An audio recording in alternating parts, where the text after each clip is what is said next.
మాట తప్పే నైజం నాది, మన్నించే స్నేహం నీది. దారి తప్పే పాదం నాది, దరికి చేర్చే హస్తం నీది.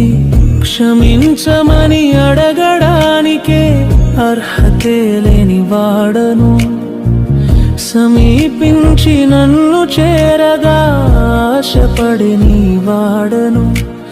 నా తోడు నీవని నన్ను నడిపించవా? అడుగు జారి